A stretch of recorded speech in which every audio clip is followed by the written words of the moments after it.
Okay, good evening everyone, and welcome to the latest update from Jon Series COVID-19 and the Insurers Response, which is updating in view of the FCA test case completing recently.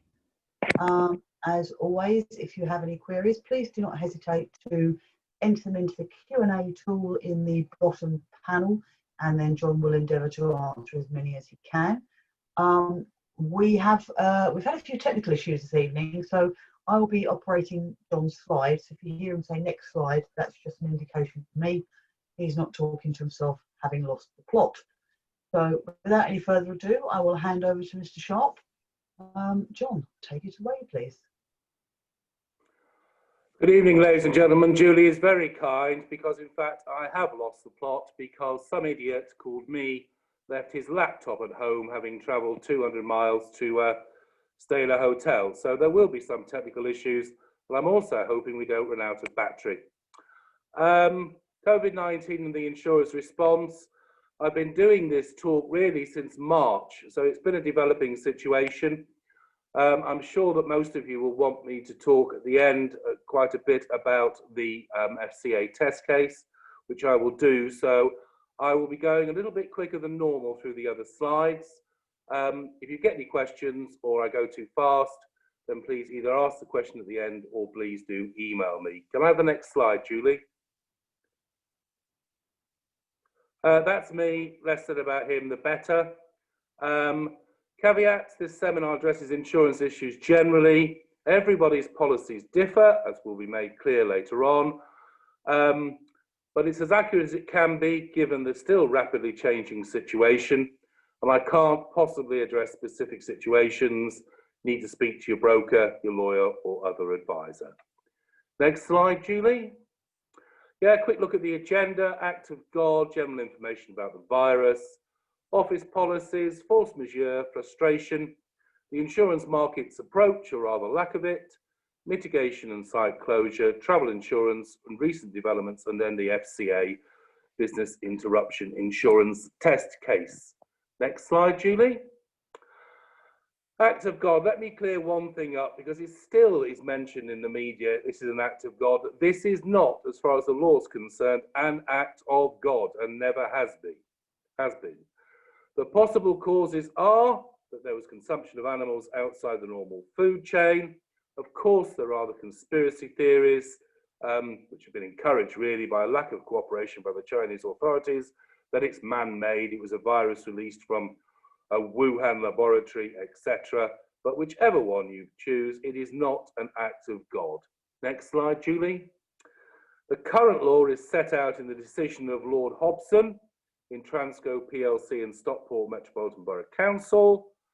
Lord Hobson described an act of God as an event which involves no human agency, is not realistically possible to guard against, is due directly and exclusively to natural causes, and could not have been prevented by any amount of foresight, plans, and care. Next slide, Julie. So what's known about the virus? Well, still, despite all this time, relatively little. There's suggestions that it doesn't react well to heat and to alcohol. And of course, governments around the world have put in various measures. The government's approaches have been fairly consistent, as we know. They went through a period of containment, then a period of delay, and then obviously now they're concentrating on mitigation, i.e. a cure. However, no government was prepared for this. There have been many warnings over time. In 2003 to 2005, we had the SARS pandemic. 2009, 2011, the MERS pandemic, a few nasties in between, but no government was prepared. The best warning I found actually was from George Bush, surprisingly enough. I don't think we thought very much of him then, but I think we all agree that he's a positive genius compared to the current incumbent of the White House. And if you click on that link, he gives a very stark warning about the likely effects of a pandemic and how governments should prepare. Interestingly, he talks as if it is when, not if. Next slide, Julie. Now, insurance policies generally, and this is very important from what I'll say later on, you have two documents which are sent to you by your broker or should be sent to you. The first is if you like, a cover note, and the second is your policy wording. Next slide, Julie.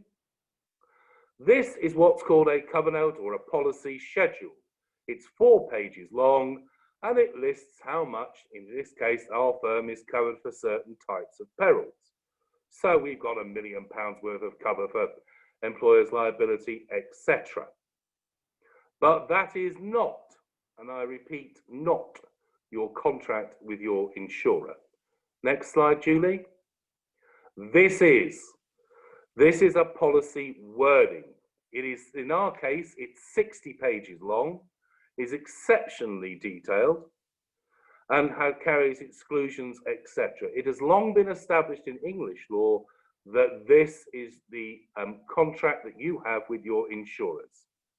Okay, for example, in a case called Kuwait Airways against Kuwait Insurance Corporation, which I did back in 1990, so much reliance is placed on policy wordings that although the policy wording for that year had not yet been agreed, they relied on the previous year's policy wording.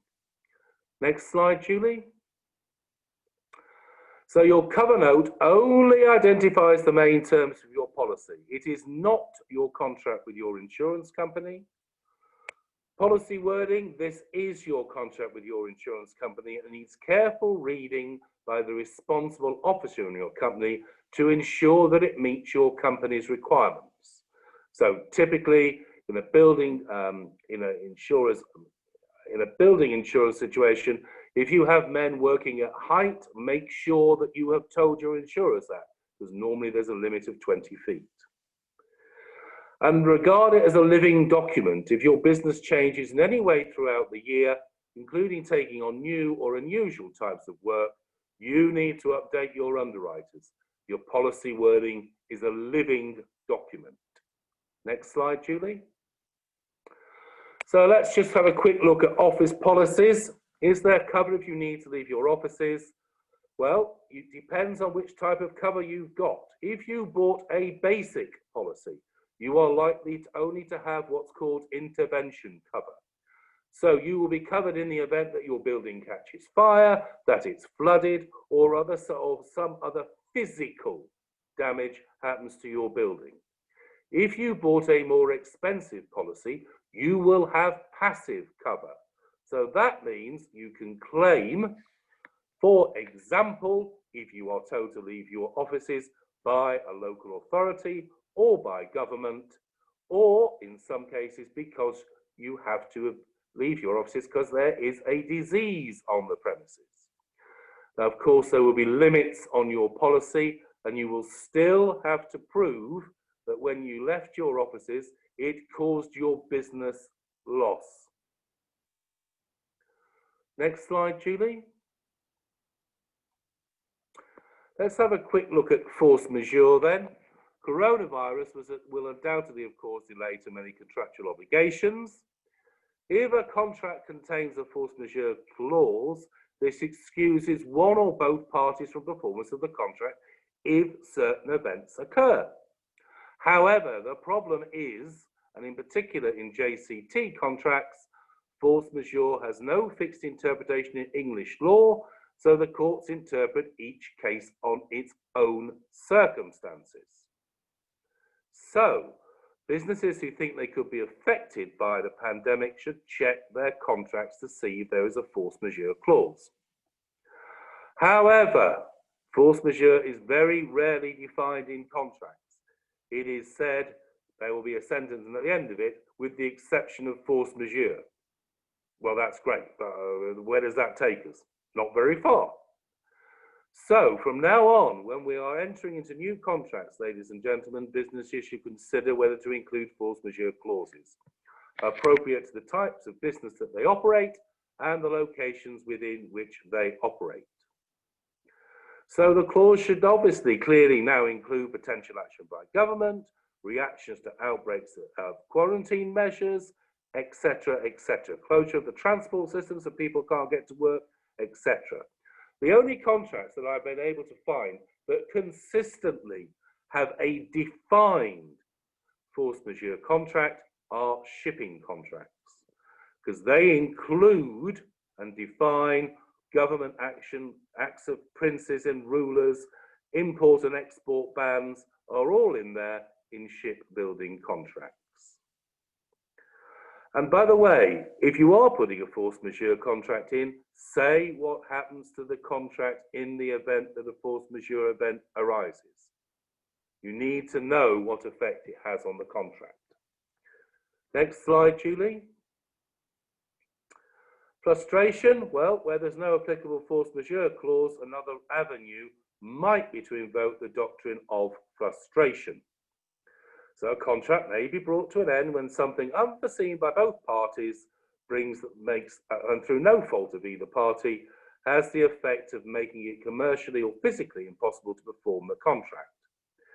Now, it might be arguable that the pandemic has frustrated the contract, but the courts will very often be very unwilling to find that a contract has been frustrated.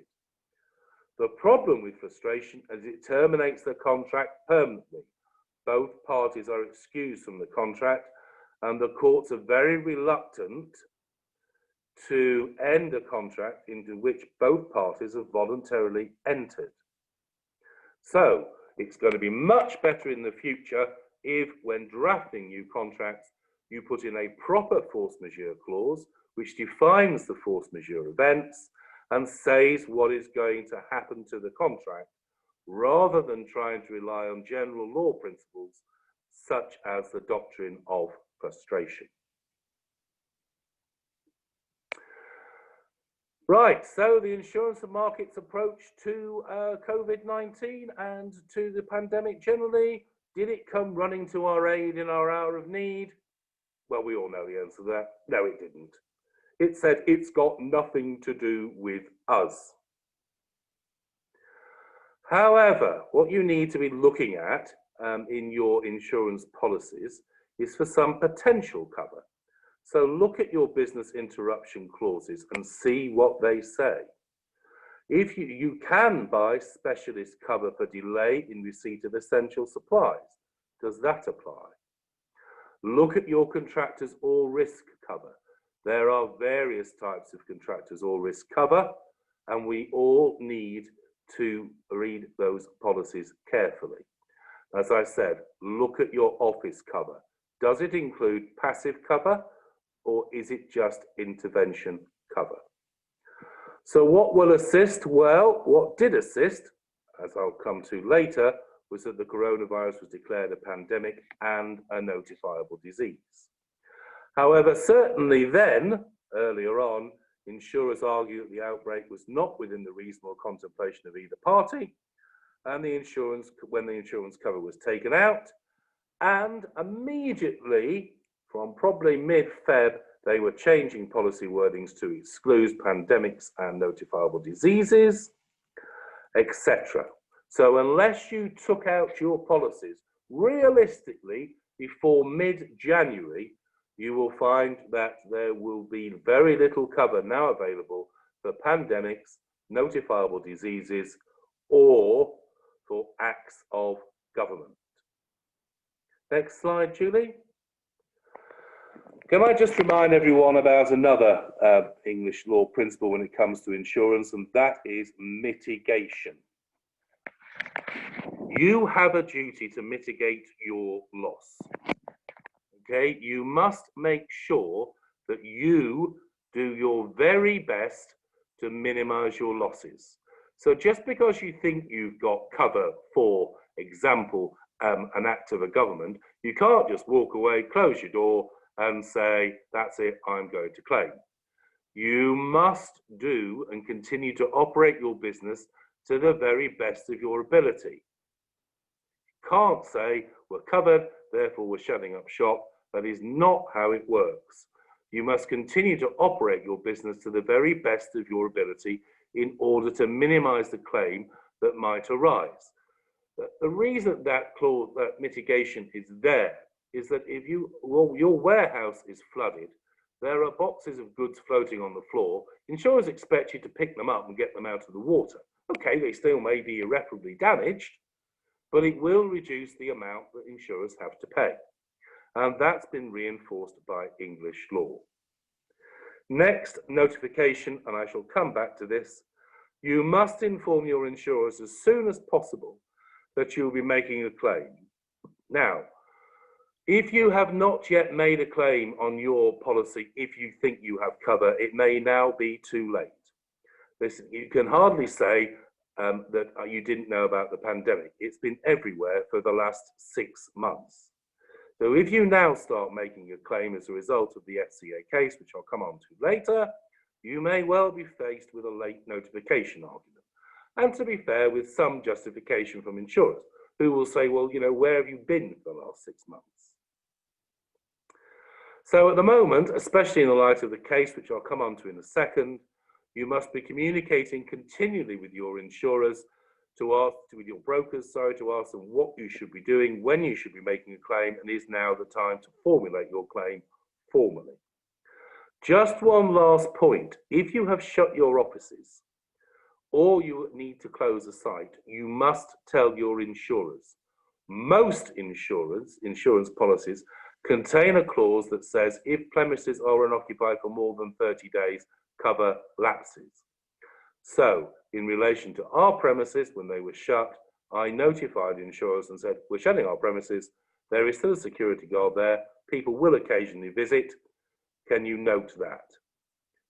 As a result of that, they extended cover for a further 6 months. But if you haven't told them, they may well turn around and say, well, you didn't tell us. Next slide, Julie. Just a quick word on travel insurance and cancellation generally. It's now extremely unlikely that you've bought travel insurance, it will cover you for any delays caused by the coronavirus. But if you had an annual policy, again, which you took out before January, you may well have cover for pandemics and cancellation as a result of it. But do not, under any circumstances, voluntarily cancel your holiday flights, your hotel, your booking for a wedding, etc., until such time as either the FCA has told you don't go to that destination, or in the case of weddings, etc., the government has said, no, you can't have a wedding of more than. Okay? Don't cancel things.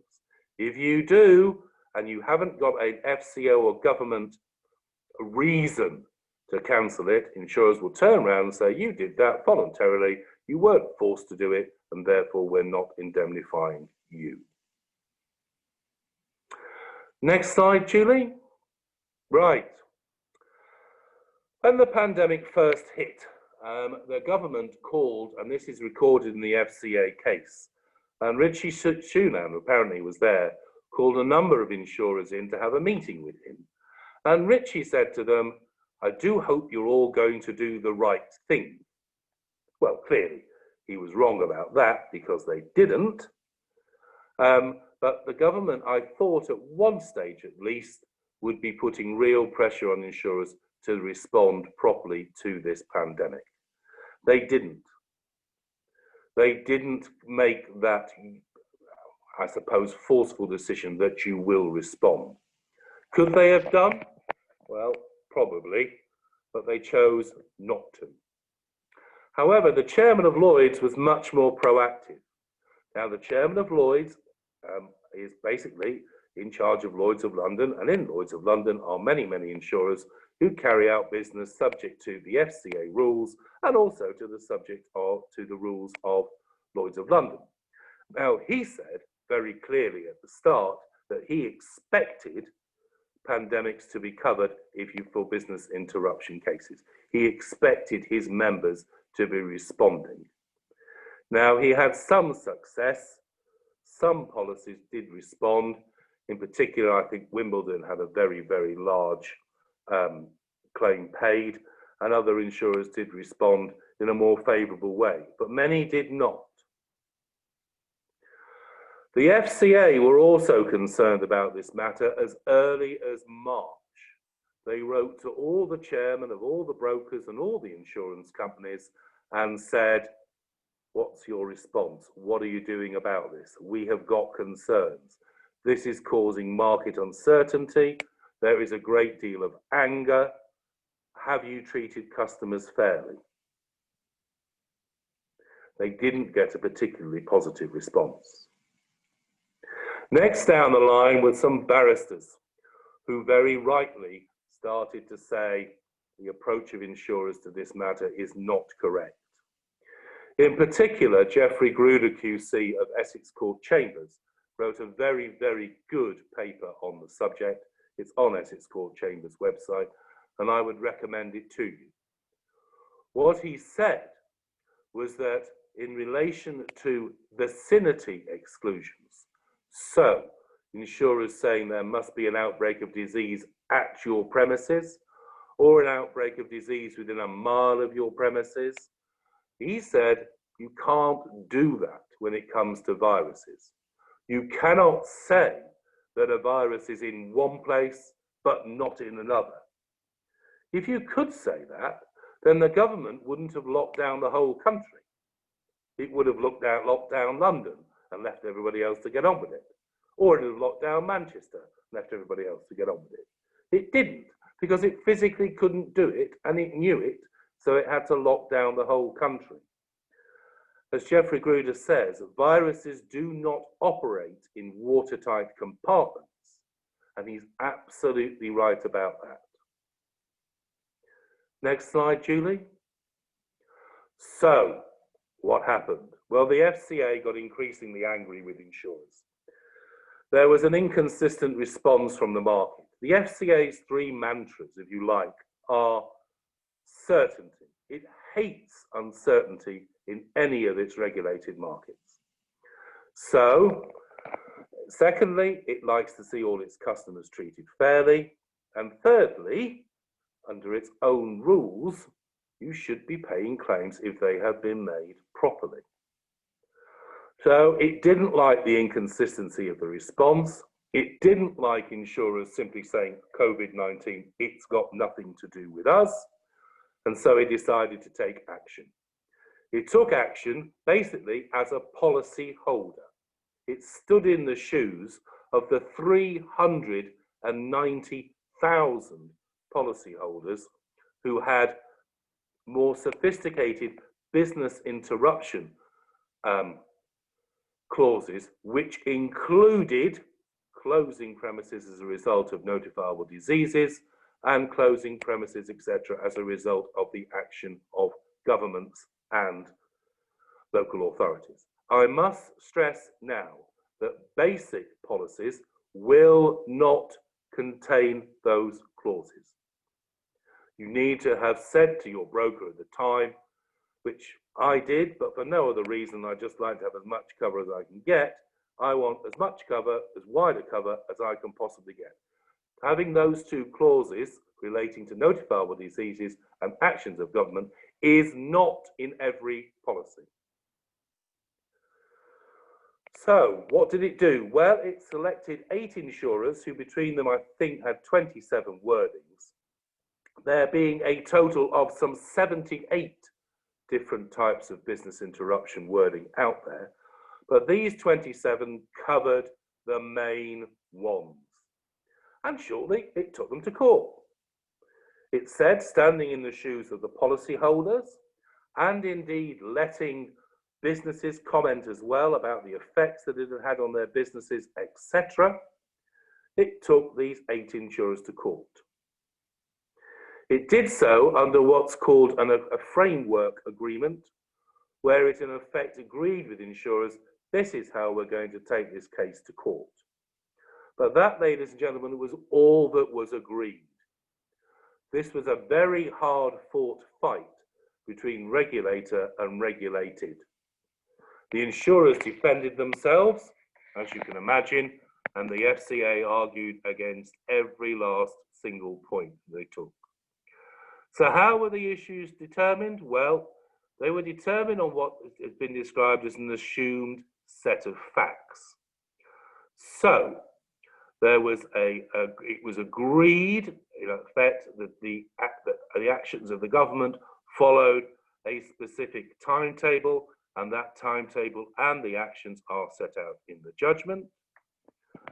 And in addition to that, there were various other evidence brought as regards the spread of the virus, how quickly it spread, where it was, etc.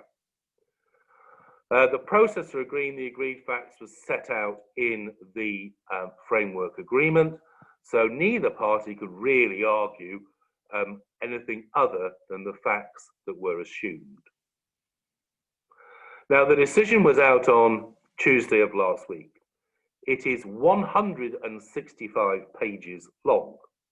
It would be, because even though Lord Justice Flo, when he was a barrister, was one of the best insurance barristers around, and Lord Justice Butcher were trying to confuse matters, they weren't. They just had an awful lot of ground to cover, and whenever a court makes a decision, each judge has to justify its reasons to ensure, or hopefully ensure, that there isn't going to be an appeal.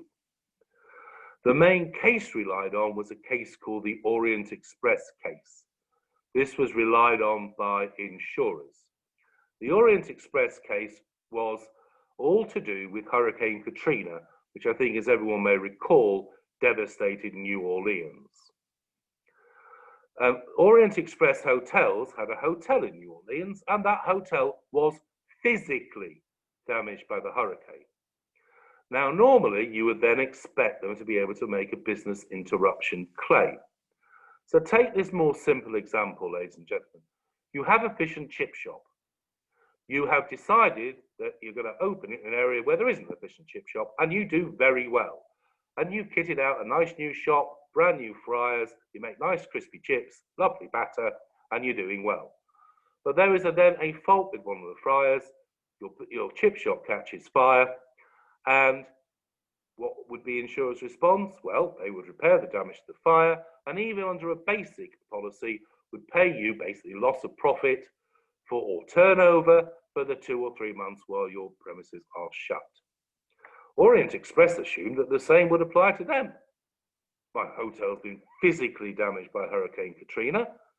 I want to be paid business interruption. The court in that case said no, because they said there was no business to interrupt.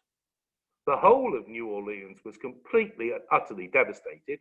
Nobody was going anywhere, nobody was staying anywhere, and therefore there was no business to interrupt. Now, insurers, as you can imagine, relied heavily on that case, especially when it came to notifiable disease and acts of government. They said, okay, fine, the policies may respond to that, but what business was there to interrupt? There was no business going on. We were all in lockdown. The judges disagreed with that argument. They said that firstly, the case had been decided wrongly, but secondly, they said there is a world of difference between damage and devastation caused by a hurricane and the current situation. So that case has been distinguished. So, what should we be doing now, everyone?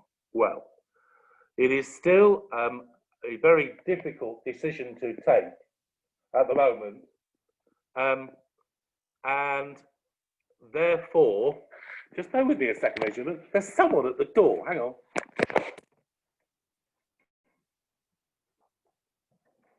Sorry to interrupt you. That's for all. Oh yes, thank you. There we are.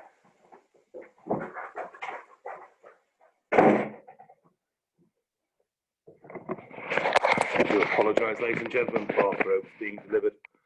So what should you be doing now? Well, what you should be doing is looking at your policy wording. If you have any form of cover in your policy wording for notifiable disease or for acts of government, local authorities, then you should be considering very seriously now about putting numbers on your claim. It was found in most cases of the 27 that were heard that there was cover for either notifiable disease or for acts of government or local authorities. Now, it is not going to be an easy task to decide to look at your policy and say, yes, definitely, I've got a claim here, I'm going to put numbers on the claim, etc., because it's still a complicated judgment. but the dust will settle over the course of the next 2 weeks and we will get more clarity on these points. Okay? But dig out your policy wording now. Speak to your broker, speak to your solicitor, and see whether you have cover. It will be now much cheaper for you to get an opinion from a solicitor or a barrister even, because there is now a template, if you like, against which your policy wording can be looked at. A decided decision on this. Now, the reason why it will still be difficult is because whilst 27 policy wordings were looked at, the wordings of the other difference between 27 and 78 can't do that, too difficult with the maths. There will be slight differences, and they may, in some cases, unfortunately, be fatal. So, for example, in the case itself, an insurance company called Ecclesiastical had 3 policies under scrutiny. None of those were found to have cover. Whereas if you were a company called Hiscox, who I think everyone knows, who pride themselves and advertise themselves as we pay every claim, etc., which they used to do. You bought a policy from Hiscox, it had wide cover. Yes, you paid more premium for it, but normally they would pay your claim. And in their case, all the Hiscox policies were found to respond. So whilst it still will not be an easy process, it now is going to be cheaper to get an opinion because you have the lawyers, etc., have a template to go against. Okay? Now, I stress again that if you have the most basic policy, you will not have that cover. But if you had a more expensive policy, you will have that type of cover, and provided you have notified your insurers of a potential claim some time ago, then there should be no reason now why you can't proceed to start putting numbers on your claim. However, as you can imagine, there are going to be appeals. Hiscox announced within 3 hours of the decision that they would be appealing, and I have no doubt that other insurers will as well. Now, in the framework agreement, it was agreed that if there are to be any appeals, they will be expedited, and the Court of Appeal will be leapfrogged, and it will soon go to the Supreme Court, House of Lords, for a final decision. I would expect there not to be a final ruling from the Law Lords until October. However, there is no harm now in starting to prepare your claim, liaising with your broker, etc. Or, if you're not sure, getting an opinion on it. Now, what will be helpful? Well, the best thing about this case was the transparency demonstrated by the FCA. They must be commended for it. All the information that you need is on the FCA website. Pleadings, a copy of the judgment, summaries, etc. There's also a very good summary on the Herbert Smith Freehills website. They acted for the FCA, and they have done their best to summarize the case as best they can. But even they accept that it's complicated. But, as I said, over the course of the next 2 weeks, it is going to be a lot easier for you to get an opinion as to whether your particular policy covers and may now mean that you can submit a claim and get it paid. Lastly, yes, I'm afraid to say, what's the effect going to be on premiums? Well, it was already what's called a hard insurance market. Before this, in 2018, Lloyds carried out a survey of the insurers operating within Lloyds and basically said, guys, you're not charging enough premium. If there's to be a big loss, you won't be able to pay it. That's going to risk your insolvency. So either stop underwriting it or charge more for it. Secondly, there is this 737 MAX situation, which is continuing. Boeing is said to have £500 million worth of cover, and I'm sure that they will want that paid. And in addition to that, we are still awaiting the outcome of the Grenfell inquiry, and certainly professional indemnity insurers are particularly worried about how much that's going to cost them when the final decisions come out. But with that, and then this, where there is no doubt now that some insurers will have to start paying out large sums of money, the insurance market reacts in one way and one way only, and that's to increase everyone's premiums in all classes of business so that it can recoup its losses as quickly as possible. Ladies and gentlemen, that's all I was going to say, simply because I think I might be just about to run out of battery. But I think that is an accurate summary of where we are, and apologies again for having to get the bathrobes. Okay, thank you very much, John. That seems to have covered the whole points and given us a useful update. So we look forward to the next one.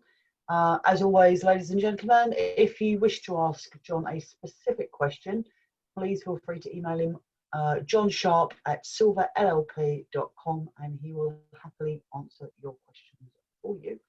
In the meantime, John, have a great holiday. Everyone else, thank you for joining us, and we look forward to seeing you all again soon for another online seminar. Thank you, John.